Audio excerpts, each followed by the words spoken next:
메이드 인 차이나. 여러분, 우리 일상 속에 중국이 얼마나 깊이 들어와 있을까요? 중국이 멈추면 전 세계 공기가 맑아지는 걸 우리는 코로나 때 지켜보았었죠. 그만큼 중국의 파워는 날이 갈수록 커지고 있는 현실입니다. 하지만 중국은 다른 방법으로도 전 세계 곳곳에서 자신들의 패권을 장악하기 위해 무서운 일들을 벌이고 있습니다. 막대한 자본으로 조금씩 주권을 갉아먹고 있는 건데요.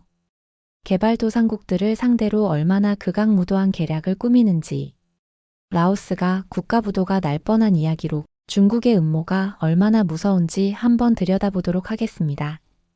안녕하세요. 저는 쏨차이 케오빌라입니다. 승객 12명. GDP 65% 부채. 99년 운영권 강탈. 이 세 숫자가 제 나라 라오스를 절망으로 몰아넣었어요. 2021년 12월 3일 새벽 5시 60억 달러를 쏟아부은 중국과 라오스 고속철도 개통일이었습니다. 저는 농림부 관료로서 이 역사적 순간을 지켜보러 비엔티안역에 나가 있었죠. 귀를 찢는 기적 소리가 새벽 공기를 가르며 울려 퍼졌어요. 파란색 열차가 천천히 플랫폼으로 들어오는 모습을 보며 심장이 터질 것 같았습니다. 그때를 떠올리면 지금도 가슴이 뛰어요. 2019년 12월 2일 비엔티안 컨벤션 센터에서 열린 중국과 라오스 철도 착공식 때만 해도 저는 완전히 다른 사람이었습니다. 500명의 정부 관료들과 함께 거대한 스크린 앞에 앉아 있었어요.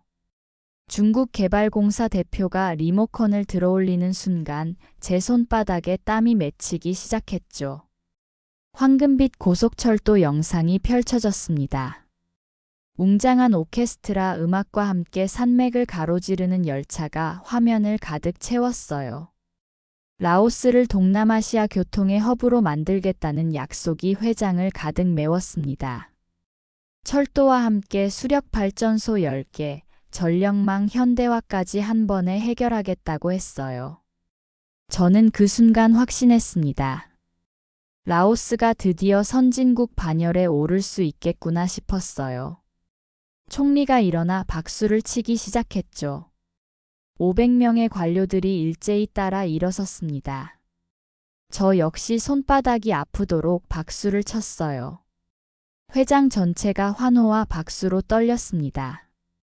그날 밤 집에 돌아가서도 흥분이 가라앉지 않았어요. 거실에 앉아 8살 딸 라니에게 말했습니다. 네가 커서는 고속철도 타고 중국까지 2시간이면 갈 수 있을 거라고요. 라니는 눈을 반짝이며 물었어요. 정말 그렇게 빠른 기차가 생기는 거냐고요. 아내 밤펜도 신이 났었습니다. 우리도 이제 부자 나라가 되는 거냐고 물었어요. 저는 자신 있게 대답했습니다. 물론이라고. 중국이 60억 달러나 투자하는데 안 될 리가 없다고요. 2년 반의 공사 기간 동안 저는 매주 현장을 둘러봤어요. 거대한 크레인들이 산을 깎고 터널을 뚫는 모습을 보며 가슴이 벅찼습니다. 중국 기술자들이 24시간 교대로 일하는 모습도 인상적이었어요. 이 정도 규모의 프로젝트라면 분명 성공할 거라고 믿었습니다. 개통 한 달 전부터는 매일 밤 꿈에도 기차가 나왔어요. 하루에 수천 명의 승객들로 북적이는 역모습을 상상했습니다. 관광객들이 몰려들고 물류가 활발해지고 라오스 경제가 급성장하는 모습을 그렸어요. 드디어 개통일이 왔습니다. 새벽 5시부터 비엔티안역에 나가 있었어요. 반짝이는 파란색 열차가 천천히 역으로 들어오는 모습을 지켜봤습니다. 60억 달러의 꿈이 현실이 되는 순간이었죠. 첫 운행 시간표를 다시 한번 확인했습니다. 오전 7시 첫 차, 9시 둘째 차, 11시 셋째 차. 모든 것이 완벽해 보였어요. 저는 이 철도가 하루에 수천 명의 승객을 실어나를 거라고 기대했습니다. 그런데 팔량 편성 열차에서 내린 사람이 고작 몇 명뿐이었어요. 플랫폼이 텅 비어 있었습니다. 개통식 축하 현수막만이 바람에 펄럭이고 있었죠. 뭔가 잘못되었다는 직감이 번개처럼 스쳤어요. 오후 3시 운영팀장이 제 사무실로 찾아왔습니다. 그의 얼굴은 창백했어요. 하루 전체 승객 수가 12명이라는 보고서를 건네주었습니다. 60억 달러를 투입한 고속철도에 하루 종일 12명만 탔다는 거였어요. 저는 그 숫자를 보고 순간 현기증을 느꼈습니다. 눈을 비비고 다시 봤지만 10이라는 숫자는 변하지 않았어요. 표값이 너무 비싸다는 게 이유였습니다. 비엔티안에서 루앙프라방까지 25달러, 일반 시민에게는 한 달 용돈에 해당하는 금액이었어요. 그때까지만 해도 이것이 시작에 불과하다는 걸 몰랐습니다. 진짜 악몽은 부채 폭탄이었거든요. 라오스 국가 부채가 GDP의 65%까지 치솟았습니다. 매년 국가 예산의 20%를 중국의 이자로 갖다 바쳐야 했어요. 더 끔찍한 건 중국의 요구였습니다. 철도 운영권 99년 이양, 전력망 지배권까지 넘기라는 거였어요. 개발 협력이 아니라 완전한 식민지화였습니다. 저는 그 순간 깨달았어요. 우리가 꿈꿔온 선진국행 티켓이 아니라 99년짜리 족쇄를 찬 거라는 걸 말입니다. 2022년 1월 첫째 주 재정부에서 날아온 긴급 보고서가 제 책상에 놓였습니다. 라오스 국가 부채가 GDP의 65%를 돌파했다는 내용이었어요. 손가락이 떨리며 페이지를 넘겼습니다. 매년 국가 예산의 20%를 중국의 이자로 갖다 바쳐야 한다는 충격적인 숫자가 적혀 있었어요. 그 순간 뒷목이 서늘해졌습니다. 중국과 라오스 철도의 승객 12명 사건이 단순한 실수가 아니라는 걸 깨달았거든요. 우리는 거대한 함정에 빠진 거였어요. 보고서를 자세히 들여다봤습니다. 중국 수출입은행과 중국 개발은행으로부터 빌린 돈이 총 70억 달러에 달했어요. 비엔티안에서 보텐까지 422km 철도 건설비만 60억 달러였습니다. 문제는 이자율이었어요. 연 6%라는 살인적인 조건이었죠. 계산기를 두드려 봤습니다. 매년 갚아야 할 이자만 42억 달러였어요. 라오스 전체 국가 예산이 200억 달러인데 그중 5분의 1을 중국에 갖다 바쳐야 하는 상황이었습니다. 손에 쥔 계산기가 무겁게 느껴졌어요. 같은 날 오후 중국철도건설공사 대표단이 라오스 정부 청사에 나타났어요. 왕젠화 부사장이 이끄는 10명의 대표단이었습니다. 회의실에 들어선 그들의 표정은 차갑기만 했어요. 테이블 위에 두꺼운 서류 뭉치를 내려놓았습니다. 왕 부사장이 입을 열었어요. 라오스가 약속한 상환 일정을 지키지 못하고 있다는 거였습니다. 지난 3개월간 중국개발은행 대출 이자 납부가 연체되었다고 했어요. 따라서 담보로 잡힌 자산들의 운영권을 중국이 직접 관리하겠다고 통보했습니다. 서류를 펼쳐보니 충격적인 내용들이 적혀 있었어요. 중국과 라오스 철도 운영권 99년 이양 메콩강댐 50년 임대 라오스 국가전력공사 지배권까지 포함되어 있었습니다. 사실상 라오스의 핵심 인프라를 모두 중국에 넘기라는 요구였어요. 저는 그 순간 온몸에 소름이 돋았습니다. 1대1로 프로젝트라고 믿었던 것이 사실은 교묘한 부채 함정이었다는 걸 깨달았거든요. 중국은 처음부터 이 순간을 노리고 있었던 거예요. 총리실에서 긴급회의가 열렸습니다. 판콘 위파반 부총리가 먼저 말문을 열었어요. 중국의 요구를 받아들일 수밖에 없다는 입장이었습니다.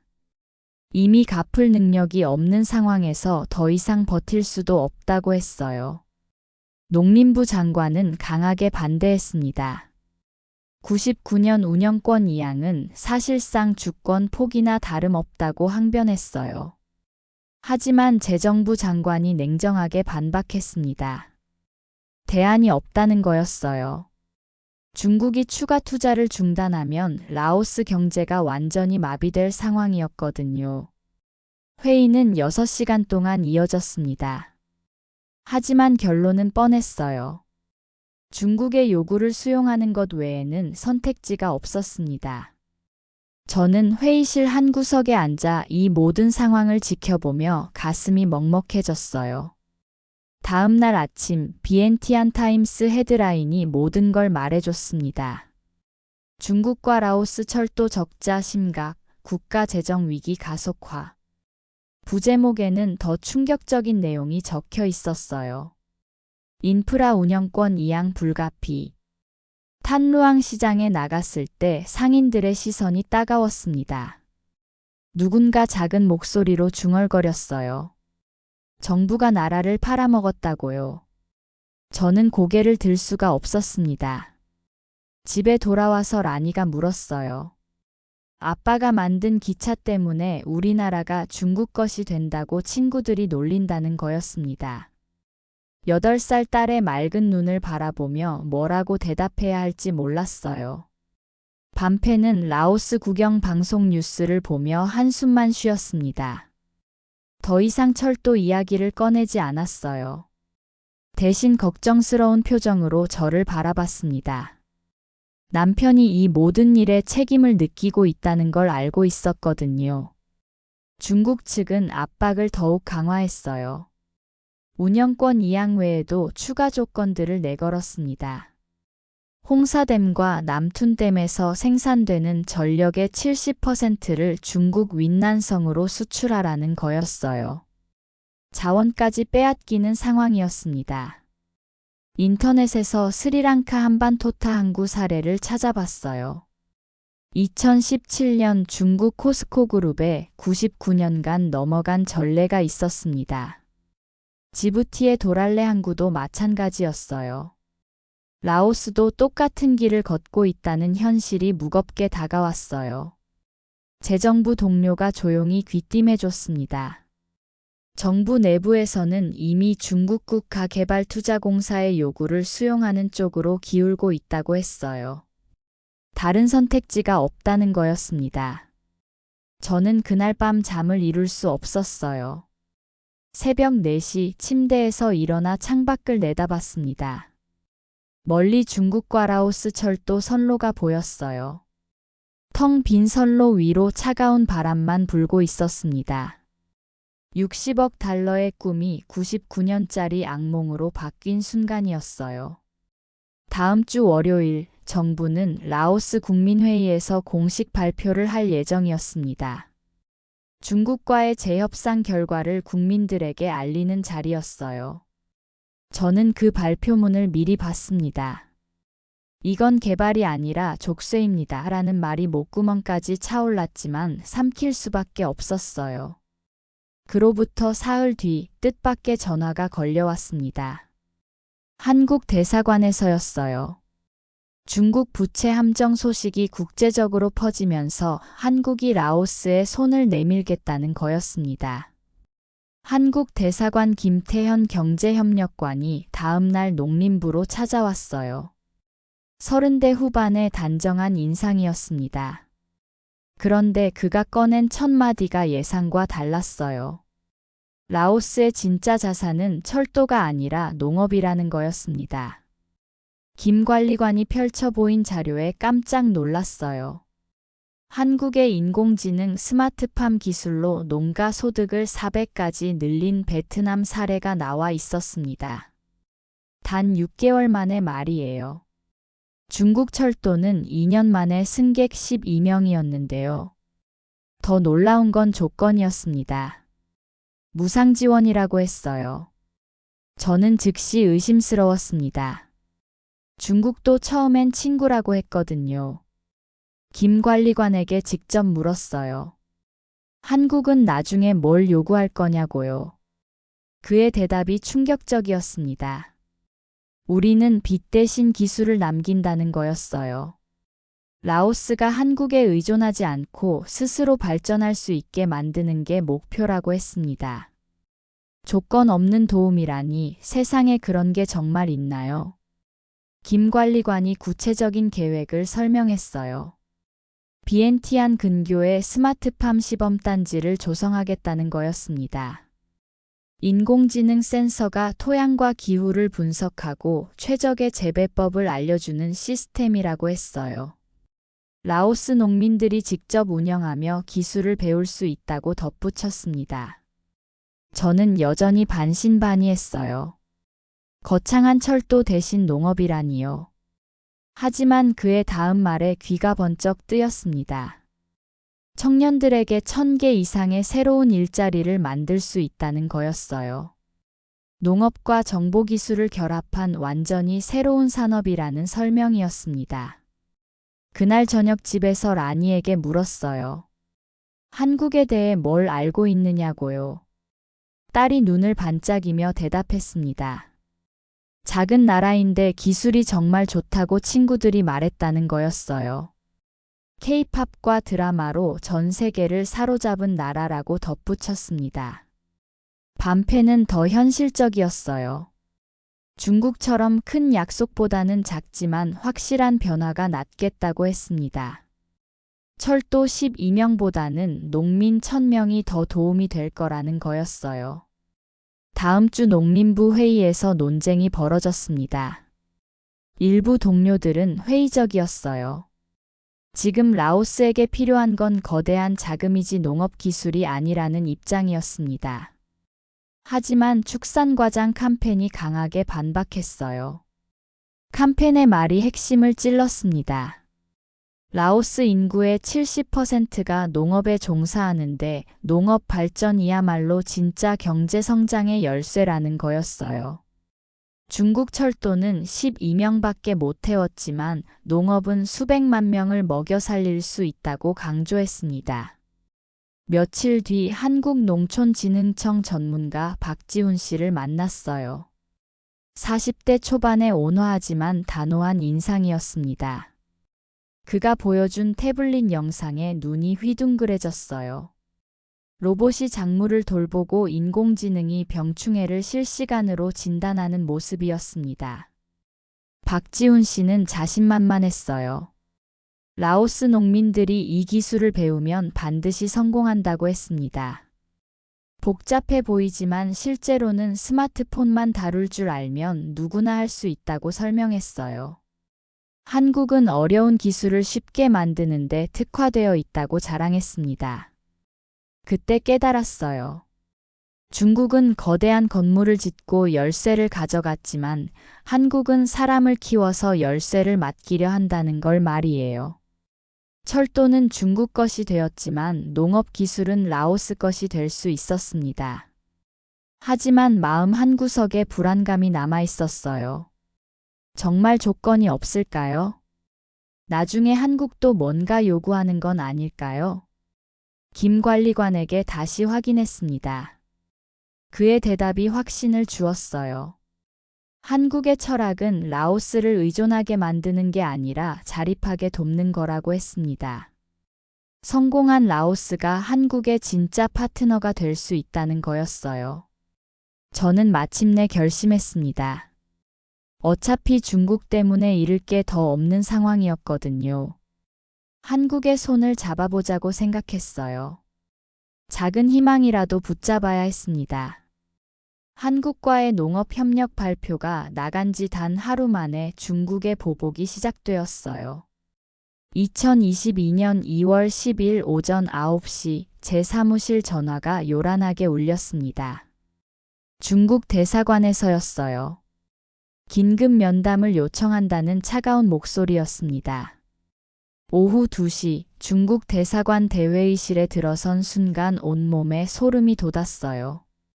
중국 대사 류시안밍이 테이블 끝에 앉아 있었습니다. 그의 눈빛은 얼음처럼 차가웠어요.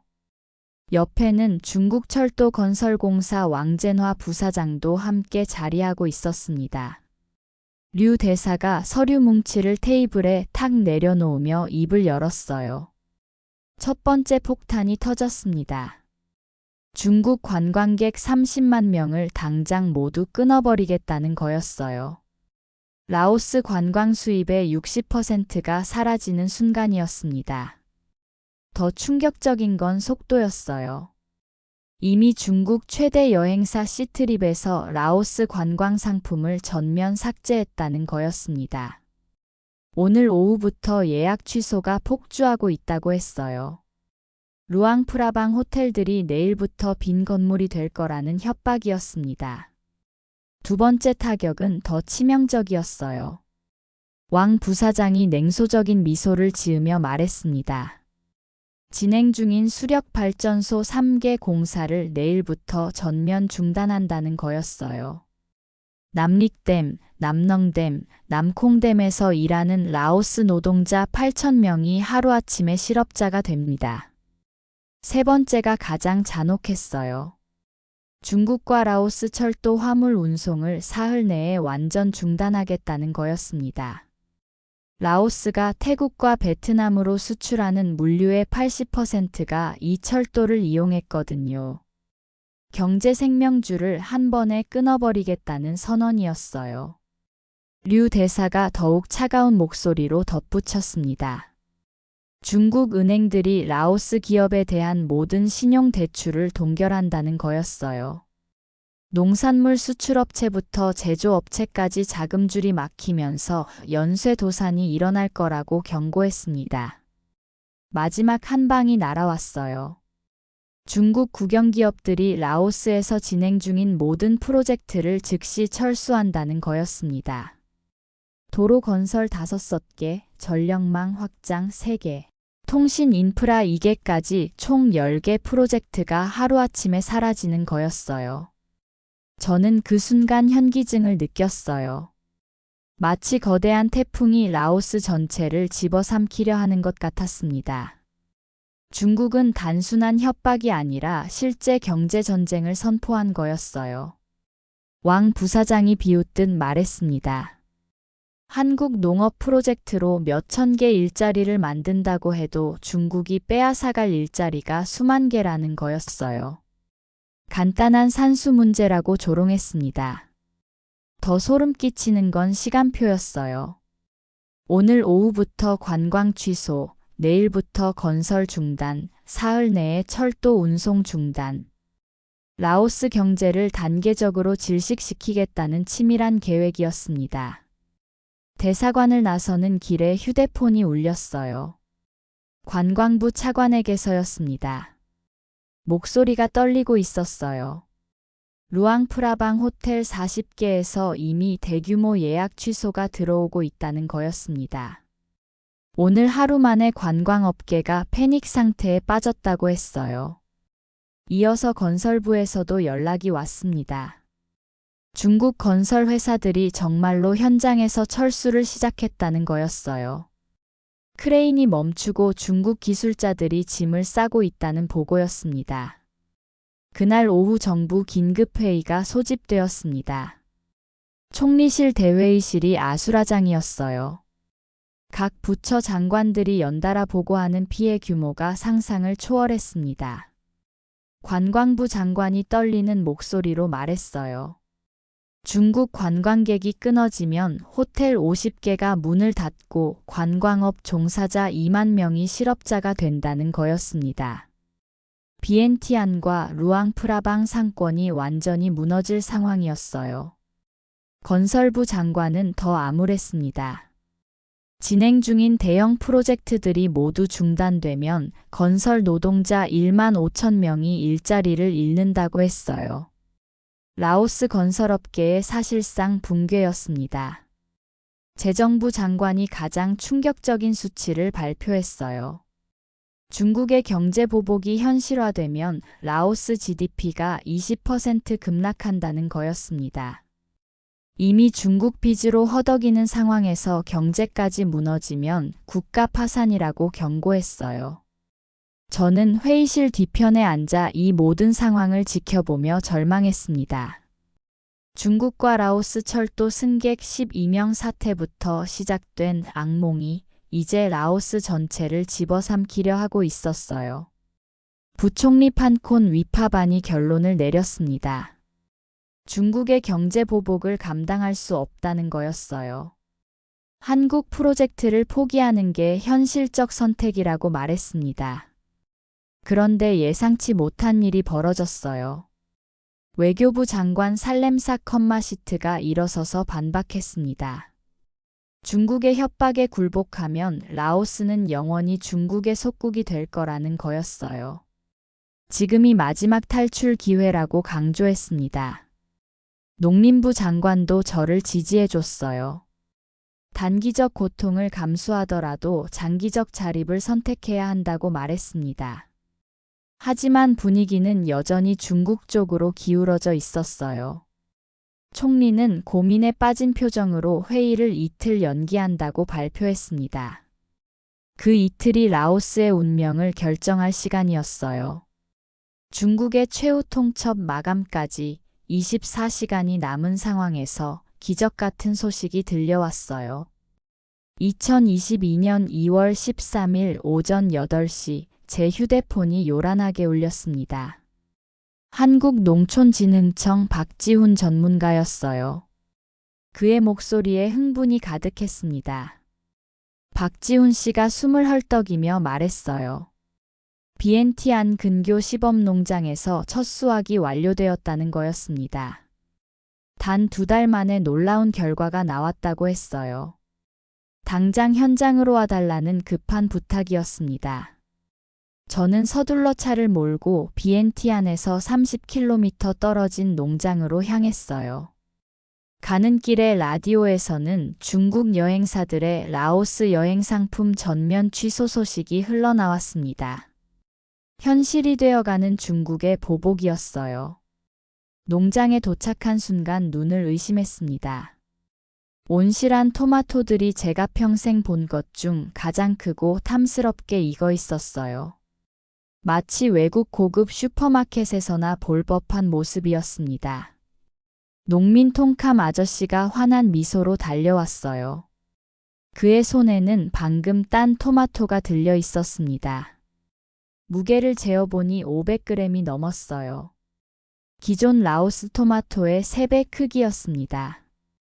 톰캄 아저씨가 떨리는 목소리로 말했어요. 평생 농사를 지어봤지만 이런 수확은 처음이라는 거였습니다. 1평방미터에서 80kg이 나왔다고 했어요. 기존 수확량의 정확히 4배였습니다. 박지훈 씨가 들고 온 데이터를 보여줬어요. 당도가 기존 라오스 토마토보다 30% 높았고 병충해 피해는 제로였습니다. 인공지능 센서가 실시간으로 토양과 기후를 분석해 최적 조건을 유지한 결과였어요. 더 놀라운 소식이 기다리고 있었습니다.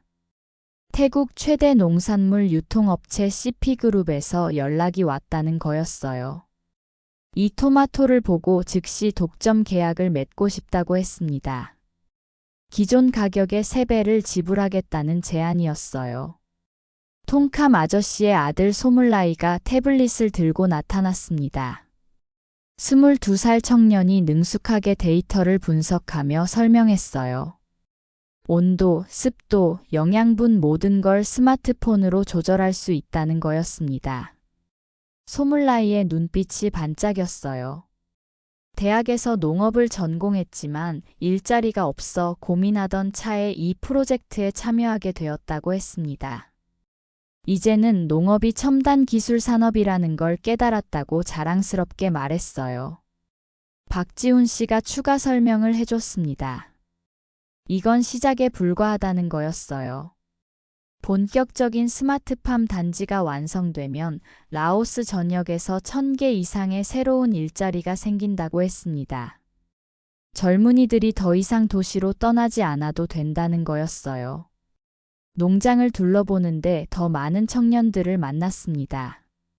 모두 20대 초중반으로 대학을 졸업했지만 취업 걱정에 시달리던 아이들이었어요. 이제는 농업기술자라는 새로운 직업을 갖게 되었습니다. 한 청년이 자랑스럽게 말했어요.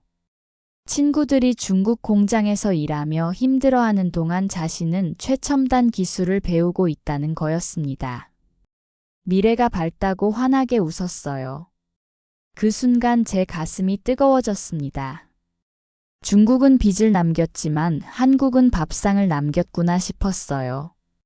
진짜 도움이 무엇인지 똑똑히 보였습니다. 통캄 아저씨가 감격한 목소리로 말했어요. 한 달 수입이 기존 4개월 수입과 같다는 거였습니다. 이제 아들 학비 걱정도 없고 집도 새로 지을 수 있다고 했어요. 농장을 나서는 길에 박지훈 씨가 더 큰 그림을 그려줬습니다. 베트남 호치민의 농산물 수출업체에서도 장기 계약을 원한다고 연락해왔다는 거였어요. 고품질 농산물에 대한 동남아시아 전체의 수요가 폭발적이라고 했습니다. 김태현 관리관에게서도 긴급 연락이 왔어요. 한국 정부가 성과를 보고 스마트팜 프로젝트 규모를 대폭 확대하기로 결정했다는 거였습니다. 라오스 전역에 10개의 스마트팜 단지를 조성하겠다고 했어요. 더 감동적인 건 인재 양성 계획이었습니다.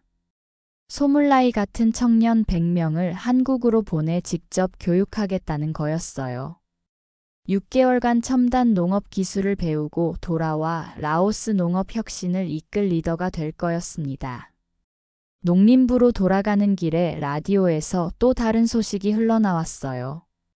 중국 건설 현장에서 라오스 노동자들이 대거 해고되고 있다는 뉴스였습니다.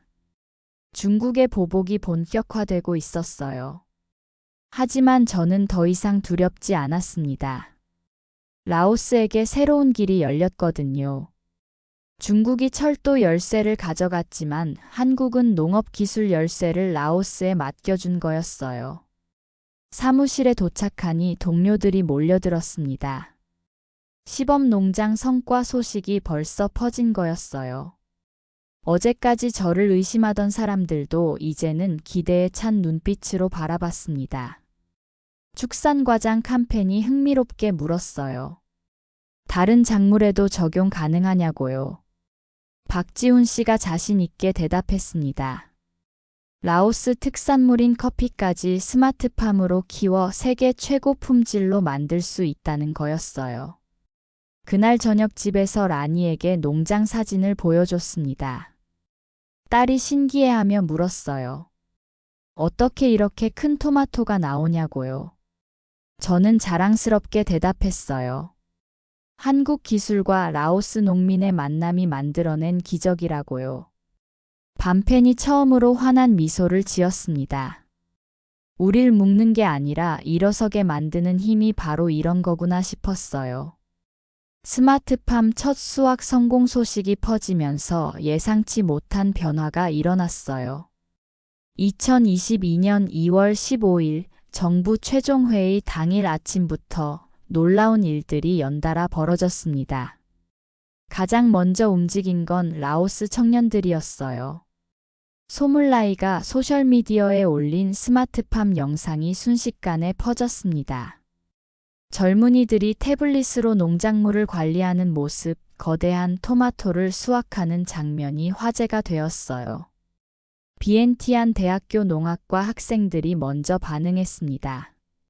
200명이 넘는 학생들이 스마트팜 견학을 신청했어요. 농업이 더 이상 낡은 산업이 아니라 최첨단 기술 분야라는 걸 깨달은 거였습니다. 더 놀라운 건 한국어 학습 열풍이었어요. 청년들이 앞다퉈 한국어를 배우기 시작했습니다. 한국 기술을 직접 배우고 싶다는 열망 때문이었어요. 비엔티안에 있는 한국어 학원 3곳이 하루 만에 대기자가 가득 찼습니다. 오전 10시 농림부에 예상치 못한 방문객들이 찾아왔어요. 라오스 전국 농민 대표 50명이었습니다. 시범 농장 소식을 듣고 직접 확인하러 온 거였어요. 그들의 눈빛에는 간절함이 가득했습니다. 농민 대표 중 한 명인 캄콩 아저씨가 말했어요. 중국 프로젝트로는 농민들이 얻은 게 아무것도 없었다는 거였습니다. 오히려 부채만 늘었다고 했어요. 하지만 한국 기술은 농민들에게 직접 도움이 된다며 감격했습니다. 루앙프라방에서 온 농민 분통 아저씨는 더 구체적이었어요. 한국 스마트팜 기술을 배워서 고향에 돌아가 적용하고 싶다는 거였습니다.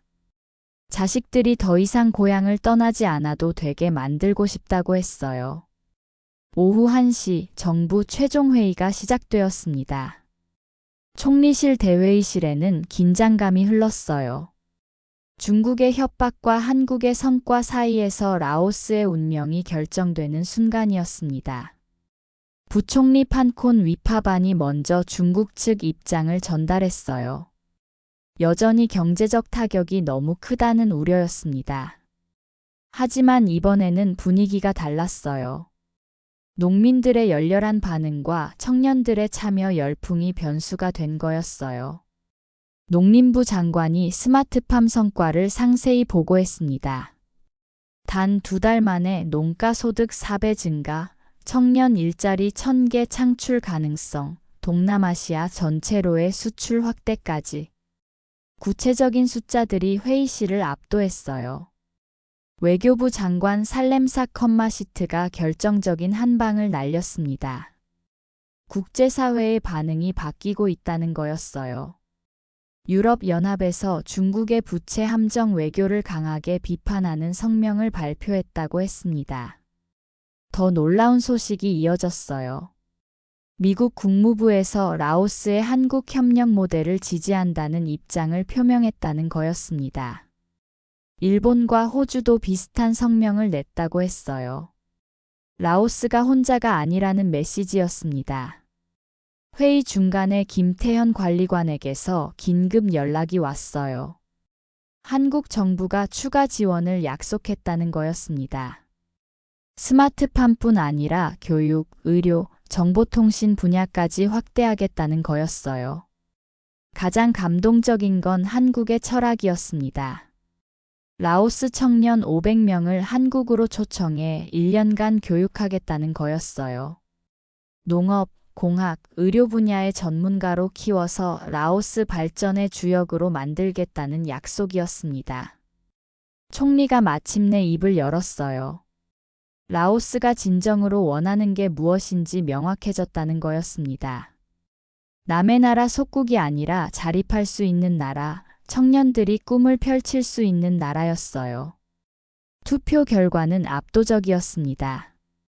15명 중 12명이 한국과의 협력 확대에 찬성했어요. 중국의 협박에 굴복하지 않고 새로운 길을 택한 거였습니다. 회의가 끝나고 나서 총리가 저를 불렀어요. 라오스 농업 혁신의 책임자로 임명한다는 거였습니다. 한국과의 협력을 총괄하며 라오스 농업의 미래를 만들어달라는 부탁이었어요. 그날 저녁 집에 돌아가니 라니가 달려왔습니다.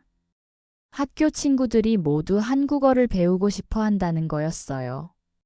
한국처럼 멋진 나라가 되고 싶다고들 말한다고 했습니다. 밤펜이 뉴스를 보며 말했어요. 청년들의 눈빛이 달라졌다는 거였습니다. 절망 대신 희망이, 체념 대신 도전 의지가 보인다고 했어요. 이것이야말로 진짜 변화의 시작이라고 감격했습니다. 그날 밤 잠자리에 들며 생각했어요. 중국은 라오스를 의존하게 만들려 했지만 한국은 자립하게 도와주고 있었습니다. 1000명의 청년들이 새로운 기술을 배우고 일자리를 갖게 되었어요. 무엇보다 아이들이 꿈을 갖기 시작했다는 게 가장 큰 변화였습니다. 농업이 첨단 산업이 될 수 있다는 걸, 라오스도 선진국이 될 수 있다는 걸 깨달은 거였어요. 다음 날부터 본격적인 변화가 시작될 예정이었습니다. 한국 전문가들이 대거 파견되고 라오스 청년들의 한국 연수도 시작될 거였어요. 중국의 쇠사슬 대신 희망의 사다리를 선택한 라오스의 새로운 여정이었습니다. 라오스가 한국과의 협력을 선택한 지 일주일 만에 중국의 진짜 보복이 시작되었어요. 하지만 그와 동시에 국제사회에 놀라운 반전도 일어났습니다. 2022년 2월 22일 중국이 약속대로 모든 경제 관계를 끊었어요. 관광객 30만 명 차단, 건설 프로젝트 전면 중단, 철도 화물 운송 중단까지. 라오스 경제에 즉각적인 타격이 몰아쳤습니다. 비엔티안 시내 중국 음식점들이 줄줄이 문을 닫기 시작했어요. 루앙프라방 호텔들도 예약 취소로 아수라장이 되었습니다. 중국 건설 현장에서는 라오스 노동자 5천 명이 하루아침에 일자리를 잃었어요. 하지만 예상치 못한 일이 벌어졌습니다. 국제사회가 움직이기 시작한 거예요. 2022년 2월 24일 UN 총회에서 중국의 부채 함정, 외교를 신식민주의로 규정하는 결의안이 통과되었습니다. 미국 국무장관 앤터니 블링컨이 직접 성명을 발표했어요. 중국의 경제 보복은 주권 국가에 대한 명백한 내정 간섭이라고 강력히 비난했습니다. 라오스의 자주적 선택을 전폭 지지한다고 선언했어요. 유럽연합도 즉시 따라붙었습니다. 독일, 프랑스, 네덜란드가 공동으로 라오스 지원 패키지를 발표했어요. 총 5억 유로 규모의 무상 지원이었습니다. 농업, 교육, 인프라 분야에 집중 투자하겠다고 했어요. 일본은 더 구체적이었어요. 라오스 청년 200명을 일본으로 초청해 기술 연수를 시키겠다고 발표했습니다. 특히 정밀 농업과 로봇 기술 분야에 집중하겠다는 거였어요. 호주까지 가세했습니다. 라오스 농산물 수입을 대폭 늘리겠다고 약속했어요. 중국이 끊어버린 농산물 수출 물량을 호주가 대신 사주겠다는 거였습니다. 가장 놀라운 건 동남아시아 국가들의 반응이었어요. 태국 총리가 직접 라오스를 방문해 연대를 표명했습니다. 베트남도 라오스 농산물 수입을 3배로 늘리겠다고 발표했어요. 인도네시아와 말레이시아는 한 발 더 나아갔습니다. 중국의 1대1로 프로젝트를 재검토하겠다고 발표한 거예요. 라오스 사례를 보고 부채 함정의 위험성을 깨달았다는 설명이었습니다. 저는 이 모든 상황을 지켜보며 소름이 돋았어요. 라오스의 작은 선택이 전 세계 질서를 흔들고 있었습니다. 중국의 패권주의에 맞서는 국제적 연대가 형성되고 있었어요. 무엇보다 감동적인 건 라오스 국민들의 반응이었습니다. 중국의 보복으로 당장 어려움을 겪고 있지만 굴복하지 않겠다는 의지를 보여줬어요. 오히려 더 단결된 모습을 보였습니다. 비엔티안 시내에서 자발적인 집회가 열렸어요. 청년들이 태극기와 라오스 국기를 함께 들고 나왔습니다. 한국과의 협력을 지지한다는 현수막이 곳곳에 걸렸어요. 가장 인상적이었던 건 한 대학생의 발언이었습니다. 중국은 우리에게 빚을 주었지만 한국은 꿈을 주었다고 외쳤어요. 잠시 어려워도 올바른 길을 걷겠다고 다짐했습니다. 농민들의 반응도 뜨거웠어요. 스마트팜 시범 농장을 견학한 농민들이 고향으로 돌아가 소식을 퍼뜨렸습니다. 한국 기술로 정말 농가 소득이 4배로 늘 수 있다는 증거를 직접 봤거든요. 한국어 학원은 더욱 북적였습니다. 청년들이 밤늦게까지 한국어를 공부했어요. 한국 연수 기회를 잡기 위해 필사적으로 준비하는 모습이었습니다. 김태현 관리관이 감격한 목소리로 말했어요. 라오스 청년들의 열정이 한국 사람들에게도 큰 감동을 주고 있다는 거였습니다. 한국 정부가 지원 규모를 더욱 확대하기로 결정했다고 했어요. 박지훈 전문가는 현장에서 더 놀라운 소식을 전해왔습니다. 스마트팜 2호 농장에서도 첫 수확이 성공했다는 거였어요. 첫 번째 농장과 똑같은 결과가 나왔습니다. 이제 우연이 아니라 확실한 기술임이 증명된 거였어요. 더 기쁜 소식은 청년들의 변화였습니다. 소물라이를 비롯한 젊은 농업 기술자들이 각자 고향으로 돌아가 스마트팜을 확산시키고 있었어요. 지식과 기술이 라오스 전역으로 퍼져나가고 있었습니다. 그날 저녁 뉴스에서 더욱 놀라운 소식이 나왔어요. UN 식량농업기구에서 라오스 스마트팜 모델을 아프리카와 남미에도 적용하겠다고 발표한 거였습니다. 라오스가 개발도상국의 희망이 되고 있었어요. 집에 돌아가니 라니가 신이 나서 말했습니다. 전 세계 뉴스에 라오스가 나온다는 거였어요. 작은 나라가 큰 나라의 압박에 굴복하지 않고 자신의 길을 가는 모습이 전 세계인들에게 감동을 주고 있다고 했습니다. 밤펜이 감격한 목소리로 말했어요. 한 번의 굴욕이 세계 질서를 바꾸고 있다는 거였습니다. 라오스의 선택이 다른 나라들에게도 용기를 주고 있다고 했어요. 저는 그날 밤 깊은 감동을 느꼈습니다. 중국 라오스 철도 승객 12명 사건으로 시작된 악몽이 이제는 전 세계적인 희망의 메시지로 바뀌고 있었어요. 작은 나라도 당당할 수 있다는 증명이었습니다. 다음 날부터 국제사회의 본격적인 지원이 시작될 예정이었어요. 한국뿐 아니라 전 세계가 라오스의 새로운 도전을 응원하고 있었습니다. 국제사회의 지지를 받으며 시작된 라오스의 변화가 1년 만에 놀라운 결실을 맺었어요. 2023년 2월 한국과의 협력 1주년을 맞아 성과 발표회가 열렸습니다. 비엔티안 국제회의센터 대강당이 가득 찼어요. 라오스 정부 관료들과 농민 대표들, 그리고 세계 각국 외교관들이 한자리에 모였습니다. 저는 무대 위에 서서 이 모든 변화를 지켜본 증인으로서 감회가 새로웠어요. 첫 번째 발표 수치가 청중을 놀라게 했습니다. 라오스 농업 수출이 전년 대비 300% 증가했어요. 스마트팜에서 생산된 고품질 농산물이 동남아시아 전역으로 수출되고 있었습니다. 더 놀라운 건 일자리 창출이었어요. 농업과 연관된 신규 일자리가 1만 2천 개 생겼습니다. 청년 실업률은 절반으로 줄어들었어요. 무엇보다 젊은이들이 더 이상 고향을 떠나지 않았습니다. 소물라이가 무대에 올라 발표를 시작했어요.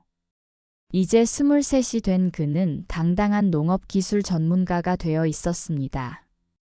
한국에서 6개월 연수를 마치고 돌아와 라오스 전역에 스마트팜 기술을 전파하고 있었어요. 그의 발표 중 가장 인상적인 부분이 한국에 대한 감사였습니다. 한국 사람들이 보여준 배려와 정성이 평생 잊을 수 없다는 거였어요. 기술만 가르쳐 준 게 아니라 인생의 멘토가 되어줬다고 감격했습니다. 소물라이가 구체적인 경험을 들려줬어요. 한국 연수 기간 중 홈스테이 가정에서 가족처럼 대해줬다는 거였습니다. 라오스 음식을 함께 만들어 먹고 한국 전통 문화도 가르쳐줬다고 했어요. 단순한 기술 교육이 아니라 마음과 마음의 교류였습니다. 가장 감동적인 변화는 교육이었어요. 라오스 전국의 한국어 학습센터 50개가 문을 열었습니다. 아이들이 태블릿으로 한국어를 배우며 동시에 한국의 선진 문화도 흡수하고 있었어요. 라니도 그 변화의 중심에 있었습니다. 이제 10살이 된 딸이 유창한 한국어로 무대에서 발표했어요. 한국 같은 나라가 되고 싶다는 꿈을 당당하게 밝혔습니다. 작은 나라도 올바른 정신과 기술로 세계를 놀라게 할 수 있다는 걸 한국이 증명해줬다고 말했어요. 청중석에서 박수가 터져나왔습니다. 라니의 발표를 듣고 있던 한국 대사가 눈물을 훔쳤어요. 라오스 아이가 한국을 롤모델로 삼고 있다는 게 감동적이었습니다. 통캄 아저씨도 무대에 올랐어요. 스마트팜 첫 번째 농민으로서 한국에 대한 무한한 감사를 표현했습니다. 한국은 라오스에게 물고기를 준 게 아니라 물고기 잡는 법을 가르쳐 줬다고 감격했어요. 평생 자립할 수 있는 능력을 선물해 준 거라고 말했습니다. 톰캄 아저씨가 더욱 감동적인 이야기를 들려줬어요. 한국 기술자들이 라오스 농민들과 함께 땀 흘리며 일하는 모습을 봤다는 거였습니다. 높은 곳에서 지시만 하는 게 아니라 직접 흙을 만지며 가르쳐 줬다고 했어요. 이런 겸손함이 진짜 선진국의 모습이라고 깨달았다고 말했습니다.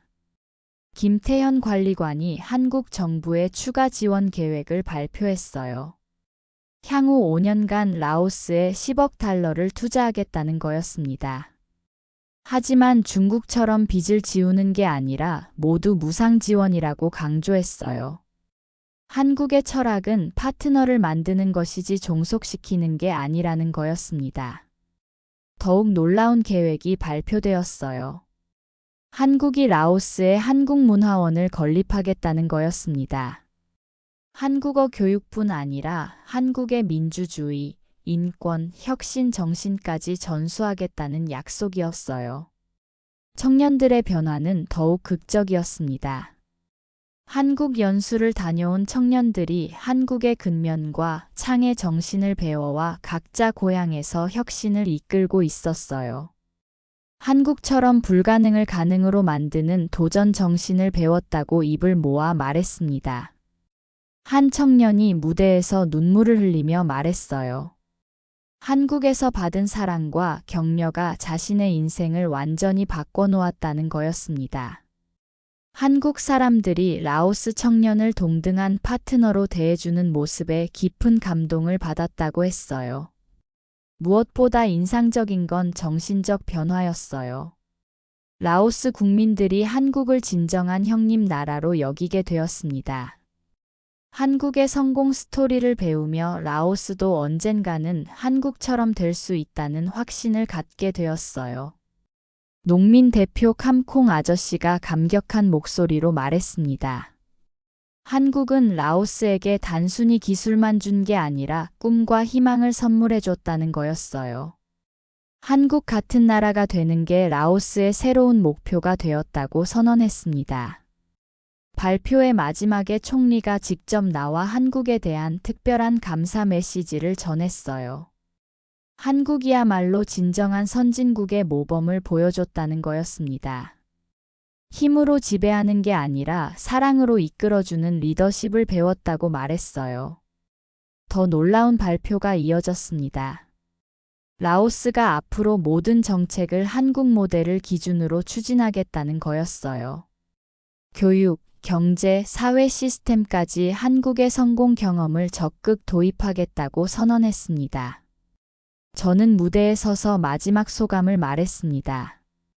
한국이 라오스에게 보여준 진정한 형님의 모습이 평생 잊을 수 없다고 했어요.